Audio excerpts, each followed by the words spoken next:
Relaciones entre el Estado y la Iglesia.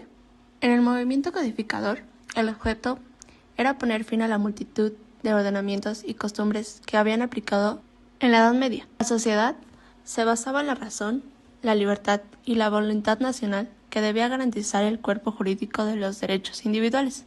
Las oligarquías habían participado en la Constitución de Cádiz, que disponía que los códigos eran una forma de expresión del derecho. El Código Civil, el del comercio y el criminal serían un solo para toda la monarquía.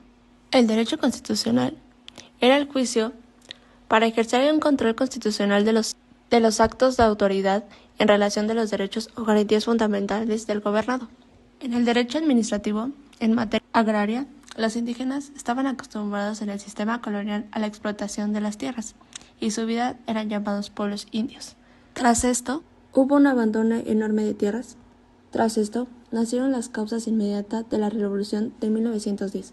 En el derecho administrativo, en materia de estadística, y el decreto y la ley de 1833 crearon un instituto representativo.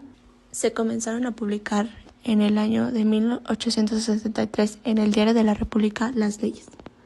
Luego de la independencia de México, se emitió el decreto sobre la colonización del 18 de agosto de 1824. Se ofreció a los extranjeros la posibilidad de establecerse en un territorio nacional, otorgando seguridad pública a su integridad física y a sus propiedades. Tras el decreto sobre extranjería y nacionalidad, se estableció que los extranjeros no gozarían de derechos políticos, no podrían obtener beneficios eclesiásticos y tampoco podrían ejercer la pesca en las costas mexicanas, ni practicar el comercio por medio de buques mercantiles. No podrían tener cargos municipales ni en otros estados. La política migratoria, emprendida en el Porfiriato, dio el origen de la Ley de Extranjería y Naturalización del 20 de mayo de 1886. Incorporó el derecho de los extranjeros para radicar en el país. Esto dispuso que los extranjeros gozaran de los derechos regulados en 1869 y 1891. La Lotería Nacional se reglamentó por decreto en 1861. La educación, en virtud de su importancia, merece una alusión especial. El 19 de octubre de 1833 se expidió un decreto que declaraba suprimida la Universidad de México. En el derecho administrativo, el régimen del subsuelo a la de la propiedad con un fin de atraer, cosa que no se consiguió, a las más importantes corporaciones, iglesias y norteamericanas del país. El Banco de México nació en 1881. El 19 de septiembre de 1867 se expidió la Ley de Instituciones de Crédito. Se debió a los esfuerzos de Esteban Antumaño. En el derecho penal, una vez instalado el imperio de Maximiliano, se declaró aplicable el Código Penal, elaborado por instituciones de Napoleón a principios del siglo. El derecho civil y mercantil, en los estados de Zacatecas, Oaxaca y Veracruz, tuvieron sus primeros códigos civiles en virtud de la Constitución de 1824, con reserva de los estados. Con el triunfo de los conservadores, a mediados de los años 30, se trataba de estudiar y aprovechar lo que podía encontrarse en la tradición española y formar solo un código. Nuestra historia impidió que la nación tuviera un código civil federal, hasta que Justo Sierra Méndez preparó un proyecto a raíz de 1859 que se publicó 2 años después. Los legisladores del imperio aprovecharon para expedir el Código Civil del Imperio Mexicano de 1866. En las leyes de reforma, el propósito principal de las leyes de reforma era separar a la Iglesia del Estado. La Iglesia no debía tomar parte de los asuntos del Estado. Leyes de la reforma. El propósito era separar a la Iglesia y del Estado. La Iglesia no debía tomar parte de los asuntos del Estado. En el movimiento de la reforma había 4 etapas. La primera, trascendió a estas leyes, se encuentra en la reforma de Valentín Gómez Farías de 1833. En la segunda estaba la ley del Lerdo, que obligaba a las corporaciones civiles y eclesiásticas a vender las casas y terrenos que no estuvieran ocupadas.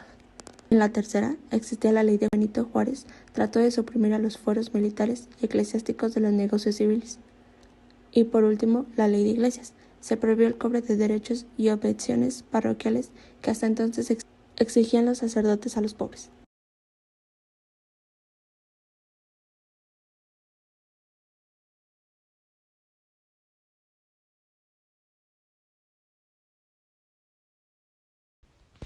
Corpus jurídico en el siglo XIX.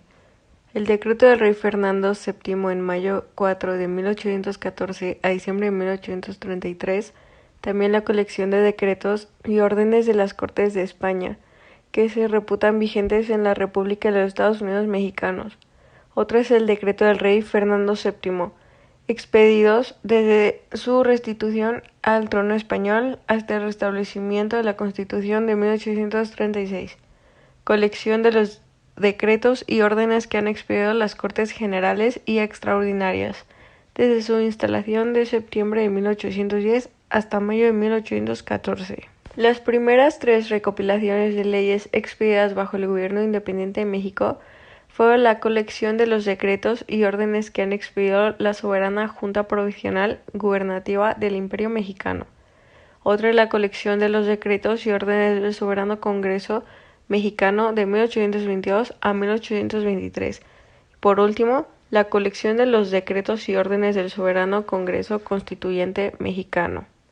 La separación de competencias en la Constitución de 1857 fue el 5 de febrero de 1857 cuando se juró la Constitución Federal de los Estados Unidos Mexicanos, primero por el Congreso y después por el representante ejecutivo de Ignacio Comonfort.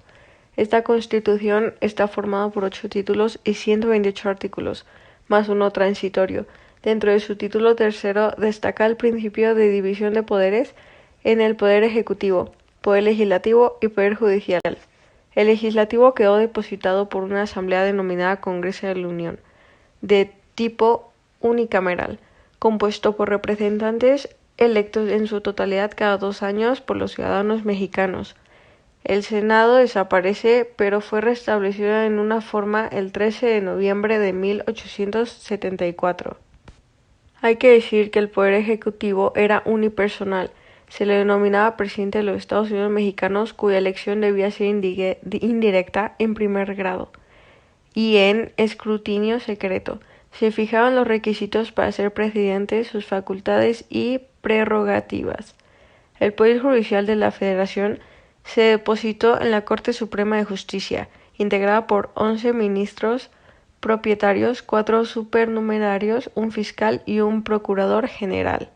Y en los tribunales del circuito y distrito, estos durarían en su cargo 6 años y su elección sería indirecta en primer grado. Los abogados y la enseñanza del derecho. La práctica de la abogacía en la Nueva España estaba regida tanto por el derecho indiano como del castellano. La carrera en derecho podía cursarse en la Real Pontificia Universidad de México, que era la más prestigiada de la época, y para la validez de los estudios cursados en esta institución se requería la aprobación papal, misma que fue otorgada mediante la bula del 7 de octubre de 1579 por el Papa Clemente VII, quien la declaró pontificia. Para el siglo XVIII, el periodo de la Ilustración, los abogados formaron cofradías que eran una organización de corte religioso y asistencial. Hacia 1758 siguieron los inicios por fundar un colegio de abogados en la Nueva España. Por ello tuvo verificativo de una reunión de aproximadamente 60 abogados. Los abogados litigantes que pretendían comparecer ante la Real Audiencia y los consejos debían examinarse previamente en el colegio. Asimismo, los estudiantes de Derecho tenían que realizar su examen profesional. Este se efectuaba en la casa del rector, asistido de 12 sinodales, disminuidos posteriormente a 4, y tenía una duración mínima de 2 horas. Para 1794 se crea la Academia de Jurisprudencia Teórico-Práctica Real y Pública. Se propagaron academias por la Nueva España, desempeñando un papel importante en el estudio y enseñanza del derecho. En periodo de México independiente, el Colegio de Abogados y la Academia de Jurisprudencia se unieron dando origen al Ilustre Imperial Colegio de Abogados de México, teniendo que reformar toda su estructura para adecuarse a las nuevas circunstancias imperantes en este periodo, quedando establecidos en el artículo 1 de su estatuto. Finalmente, para 1922 se constituye la Barra Mexicana, Colegio de Abogados. El 20 de noviembre de 1910 inicia la Revolución Mexicana, hecho histórico que trajo como consecuencia un nuevo marco jurídico precursor de los derechos sociales. Francisco y